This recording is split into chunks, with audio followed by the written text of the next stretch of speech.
Continuamos con esta entrevista con el licenciado Gabriel Castro. Él es superintendente de valores, un poco porque tenemos también que hablar de política, pero bueno, ¿cómo andamos con el asunto del mercado de la fiducia?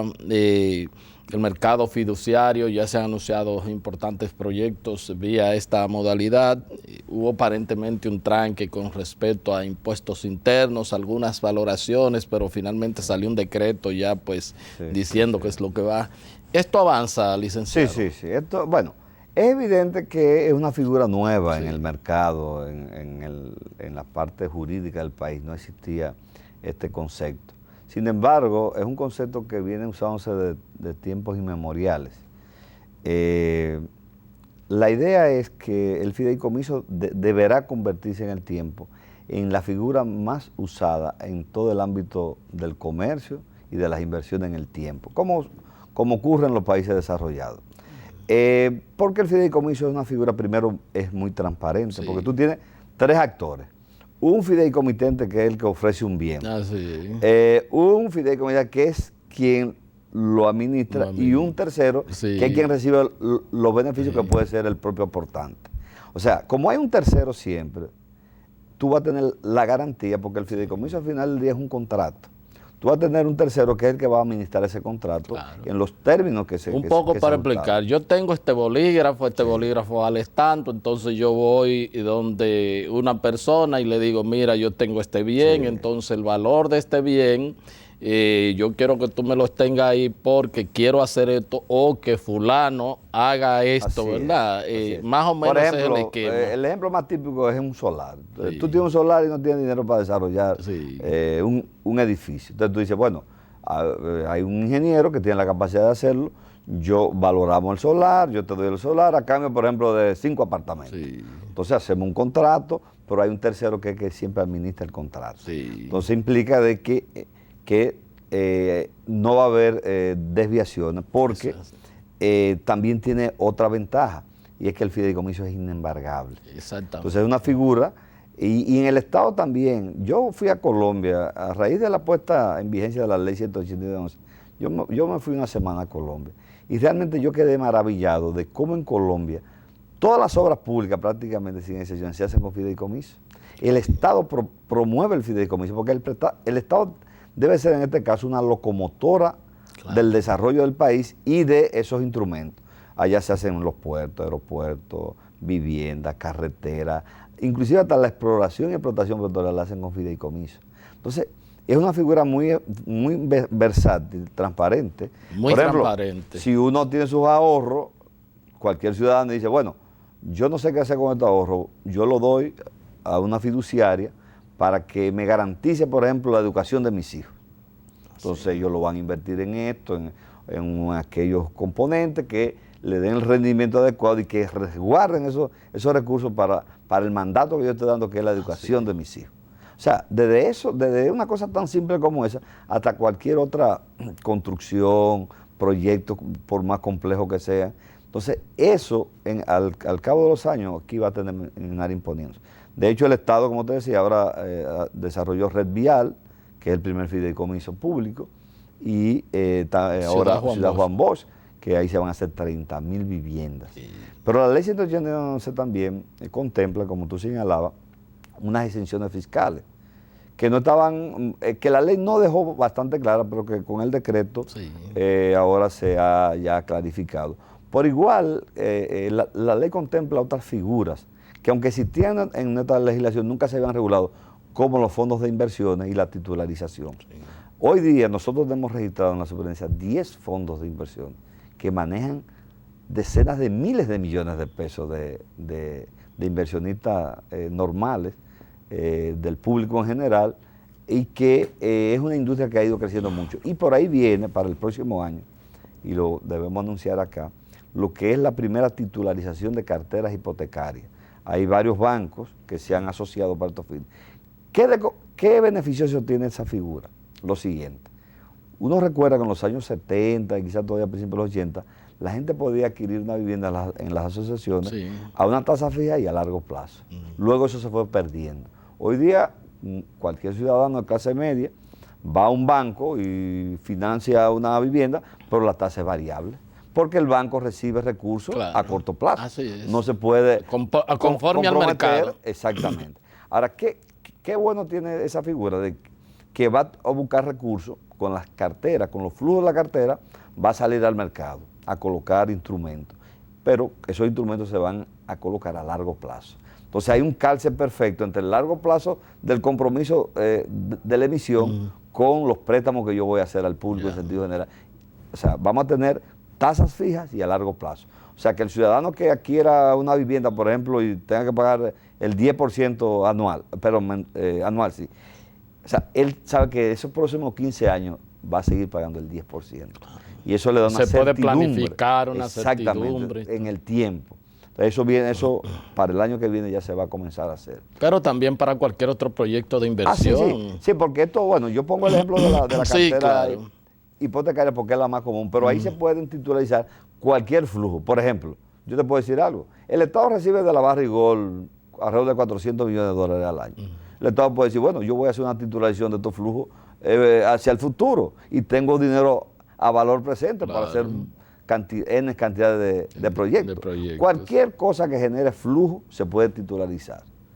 Entonces eso es también una figura muy versátil que le va a dar también mucho impulso al mercado de valores. Nosotros tenemos mucha fe que con estas nuevas figuras, con la nueva ley, estamos creando la plataforma futura de un despegue, diríamos un segundo despegue del mercado. El sector privado en sentido general está empoderado de esto. Así mismo está. Que es lo más importante. Y estamos trabajando de la mano en el desarrollo de toda esta figura. Porque el gobierno impulsa, crea facilidades, participa, pero al fin y al cabo... El sector privado es el que hace los negocios. Es el que hace los negocios. Obviamente bajo la regulación del mercado. Porque el Estado no puede hacer negocios. Así es. Bueno,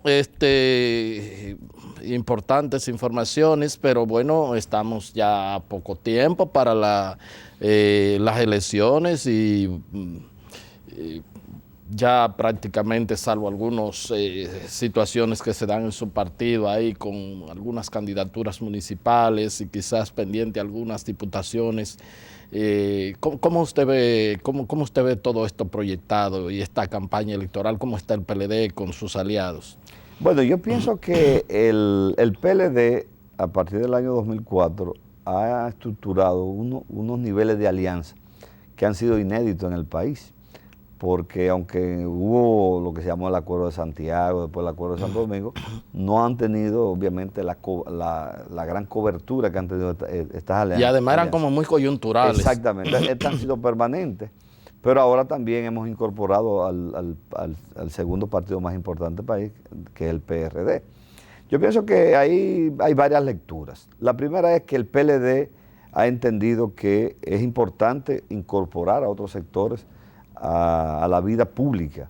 O sea, a tener un gobierno, como decía el propio Peña Gómez, un gobierno compartido, donde las diferentes fuerzas políticas puedan enfocar los grandes problemas nacionales y, aunque a veces con visiones diferentes, poder coayudar en que esos problemas puedan resolverse. Yo pienso que ese es uno de los aportes que el PLD le está dejando a la vida pública en el país. Lo otro es la parte interna del partido. Yo pienso que, bueno, todo el mundo sabe el proceso que se vivió. Yo pienso que afortunadamente eso ha sido superado. Hoy día estamos ya trabajando en la parte de la conformación de la boleta para el final, para la última semana del mes de noviembre ya se tienen previstas donde se van a hacer primarias para completar la boleta.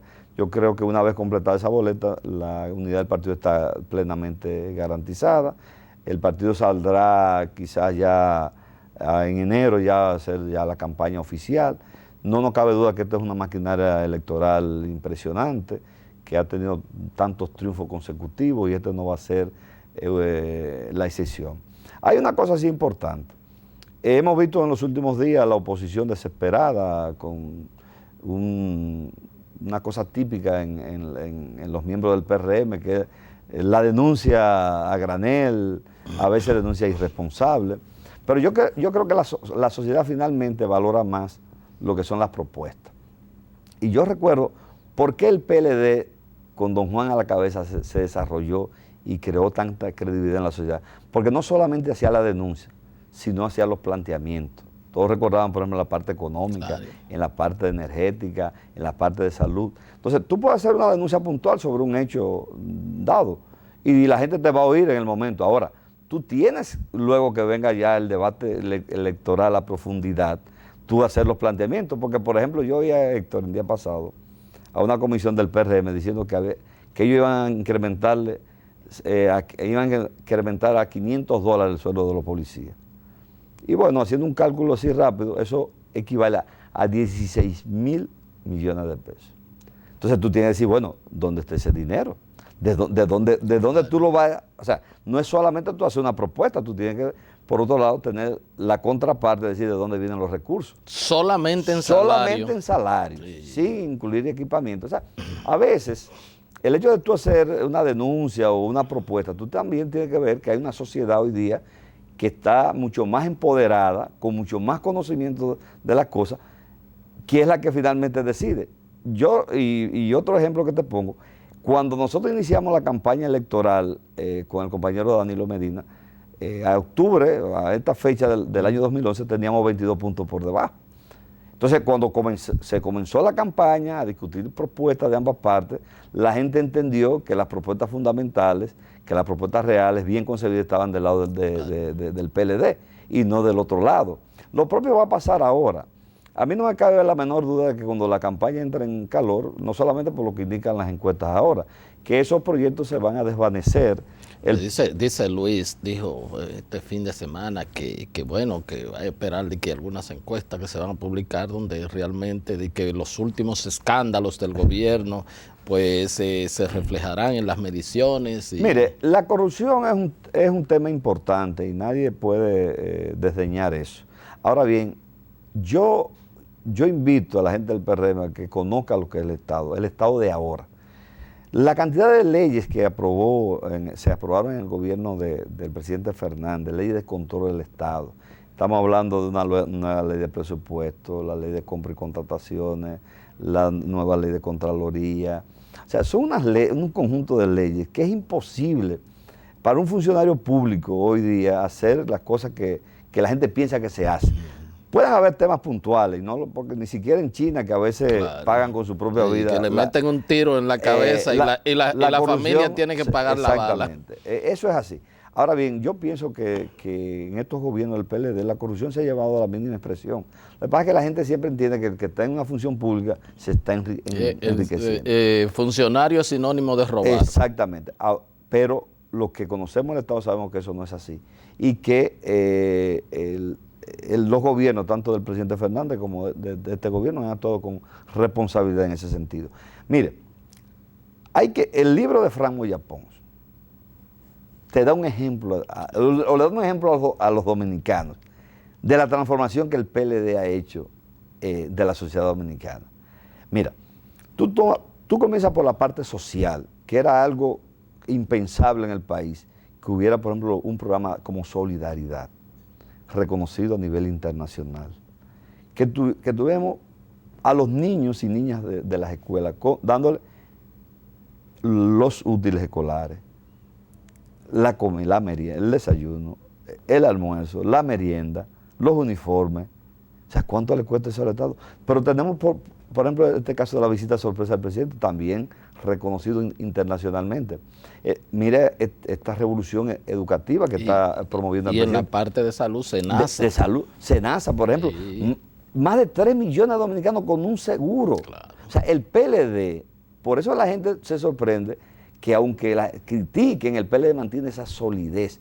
Porque es que no solamente en la parte social, pero vamos a la parte de infraestructura de este país. No, usted puede caminar, como uno ha tenido el privilegio de caminar toda la región y otras partes del mundo. Ningún país de la región tiene la infraestructura vial, por ejemplo, que tiene este país. O sea, este es un país con un crecimiento, en medio de todas estas vicisitudes, las que ocurrieron en el 2008, cuando la economía del mundo sufrió un sisma extraordinario. Nuestra economía siguió creciendo. Hoy día, con las turbulencias económicas a nivel internacional, el año pasado fuimos el primer país de América Latina en crecimiento y vamos a ser este año el segundo. con una estabilidad económica prolongada en el tiempo, con confiabilidad, con credibilidad de los agentes económicos. Entonces, eso es lo que finalmente la gente valora. Estos son escaramuzas, Héctor. Y la máxima es que para un partido de gobierno ganar las elecciones necesita dos cosas: buena marcha de la economía y un partido unificado. Y eso está garantizado. Nosotros tenemos dos liderazgos ahí que son muy responsables, que tienen una visión de futuro y un compromiso con la sociedad dominicana, y eso está plenamente garantizado. Nosotros estamos listos a que nos llamen, a tirarnos al ruedo de nuevo, para que este partido pueda retener el poder para beneficio de la sociedad. Y salir a convertir dominicana. Esa popularidad en voto. En voto efectivo. También ustedes, bueno, tienen alta popularidad, el presidente, alta valoración, pero eso tienen que, y ustedes saben de eso. Por eso tenemos la maquinaria electoral más poderosa que el partido alguno haya tenido en el país. Pero siempre el norte de nosotros es servir a la sociedad. O sea, y eso es un ejemplo que nos han dado tanto el presidente Medina como el presidente Fernández. En ese sentido, creo que la sociedad dominicana debe estar satisfecha. Con luces y sombras, pero con más luces que sombras. Le agradezco y bueno, en esto de tiempo que falta de aquí a la campaña nos tendremos que ver un par de veces, ¿verdad? Porque para irle pasando balance y además también para ver cómo marcha la institución. Muchísimas gracias y mucho éxito y muchas felicidades por cómo ha avanzado pues todo este mercado ahí, cómo usted pues le ha impregnado tantas energía positiva para que esto funcione. Me imagino que también empujado por me dicen muchos funcionarios, cuando yo veo ese Bibi que me llega. El presidente está al tanto de todo. Cómo no. Gracias a todos ustedes por haber estado con nosotros y será pues hasta otra entrega de su programa de Agenda. Hasta entonces.